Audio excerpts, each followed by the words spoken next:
Today's topic is a big topic because the Russian Federation is a big country. In fact, it's the largest country in the world.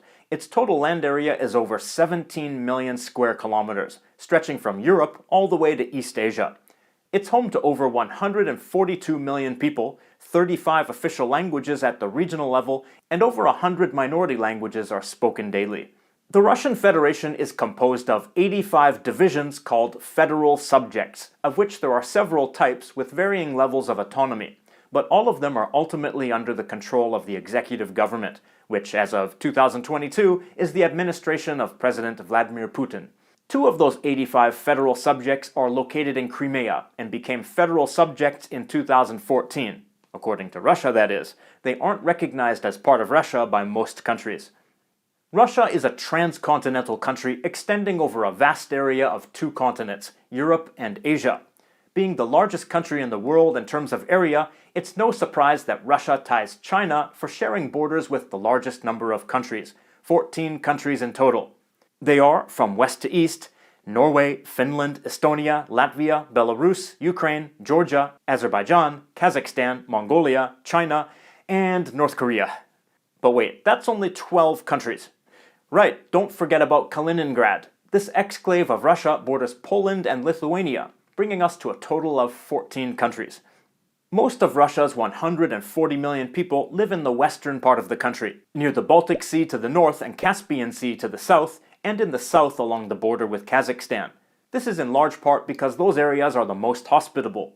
The capital city of Russia, Moscow, is home to 12.5 million people in the city proper and over 20 million people in the metro area, making it the most populous metro area in Europe.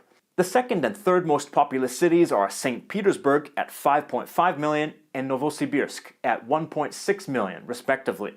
The Asian parts of Russia, meaning the areas east of the Ural Mountains, are part of the region of Siberia, much of which experiences very cold temperatures. In fact, Siberia is home to the coldest major city in the world, Yakutsk. Yakutsk is located in the far east of the country, in the Sakha Republic, a federal subject of Russia. Located about 450 kilometers south of the Arctic Circle, Yakutsk has a yearly average temperature of minus 8.8 degrees Celsius, and at the height of winter in January, the temperature averages minus 38.6 degrees Celsius.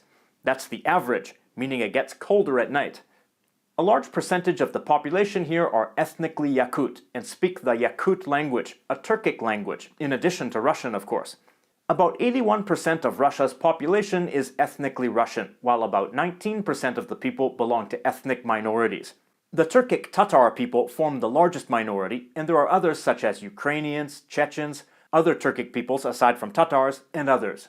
The sole official language at the national level is Russian. But as I mentioned before, there are 35 languages that are official in different federal subjects. Russia is a largely Slavic nation, but Slavic people were not the first people to inhabit Russia. When East Slavic people migrated to present-day Western Russia, Ukraine, and Belarus, they assimilated Baltic and Finnic peoples that were already present there. There were also Varangians, Norsemen who had migrated south from the area of eastern Sweden. The history of Russia, and its name, is said to begin with the establishment of the state of Rus in the year 862, with its capital in the city of Novgorod. It was ruled by the Varangians from Scandinavia, but the population was mainly Slavic. In the year 882, they conquered the city of Kiev, in present-day Ukraine, uniting the East Slavs under one regime, which historians later referred to as Kievan Rus. It ruled most of what is now Western Russia, Ukraine, and Belarus for several hundred years, but eventually broke apart as a result of the Mongol invasions of the 13th century. Moscow was a mostly insignificant town until the 13th century when the invasions in the south forced people to migrate further north towards the city. This gave rise to the Grand Duchy of Moscow, which can be seen as a precursor of modern Russia, though it was still under indirect control of the Mongols until 1480. It was in that year that the ruler of Moscow, Ivan III, also known as Ivan the Great, defeated the Mongols. In the 1550s, his grandson, Ivan IV, also known as Ivan the Terrible, became Russia's first Tsar, like an emperor. In the following centuries, Russia expanded eastward into much of what is today part of Russia. In 1917, the exploitation of the rural peasant class and industrial working class under the Tsar led to his overthrow in the Russian Revolution. The Bolsheviks, led by Vladimir Lenin, established the Union of Soviet Socialist Republics, the USSR, with Russia as its most central component. For the next 71 years, Russia and the rest of the USSR were ruled by one party, the Communist Party. During World War II, the USSR fought alongside the Allies against Nazi Germany, but this alliance ended after 1945, as both the USA and the USSR sought to protect their interests and increase their influence throughout Europe and the rest of the world. Their rivalry, known as the Cold War, continued for several decades until 1991, when the Soviet Union broke up and the Federation of Russia was born. The most widespread religion in Russia is Russian Orthodox Christianity. According to one 2017 survey, 71% of the population is Russian Orthodox. But according to other surveys, it seems that around a third of those people are agnostic and only nominally Russian Orthodox. And 15% of the people identify as atheist. When Russia was under the rule of the Soviet Union, religion was fiercely stamped out, which greatly reduced the number of believers in the country. But since the fall of the Soviet Union, there has been a revival of interest in religion, with a rising number of believers. There's a significant Muslim population at 10%, found mainly in the southern regions of Russia. You've probably heard of Khabib, or Khabib Nurmagomedov, one of the top MMA fighters of all time. He's a Muslim from the Republic of Dagestan, one of the federal subjects of Russia. There are also other minority religions such as Neo-paganism, Tengrism, and Buddhism. When the Soviet Union declined and fell, a renaissance of Russian folk culture also began. Many traditional holidays have regained popularity, even amongst young people. The oldest of these folk holidays, Maslenitsa, marks the end of winter. Another icon of Russian culture, this time quite literally, is the Russian icon. These are typically small paintings on wood found throughout homes in Russia, and larger ones in churches and monasteries. These icons are part of an ancient painting tradition that dates back to the year 988, during the Rus people's conversion to Orthodox Christianity. Another figurative icon of Russian culture is the Matryoshka doll, a type of doll which is opened up to reveal another doll. Then you open up that doll to reveal another doll. There are normally 6 dolls or more. Russia is also known for Russian folk dancing, in particular the Khorovod dance and the Plyaska dance. And Russia has a rich history of literature, with writers such as Leo Tolstoy, Fyodor Dostoevsky, and Alexander Pushkin being mentioned among the literary greats of all time. The Russian landscape varies greatly, and it has a large variety of natural resources, including major deposits of oil, natural gas, coal, and others. Russia is the second largest oil-producing country after the United States. Because of its size, Russia is usually divided into several natural zones. The steppe, or plains zone, consists of treeless grassy plains, interspersed with the occasional mountain range or river.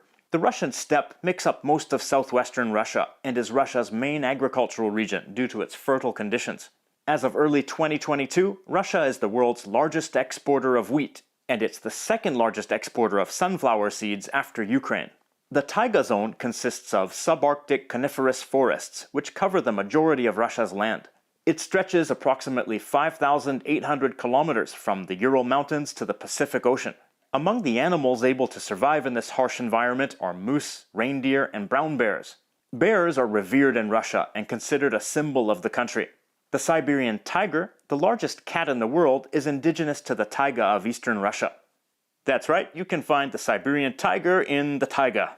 This endangered tiger can grow to be over 3 meters long and weigh up to 300 kilograms.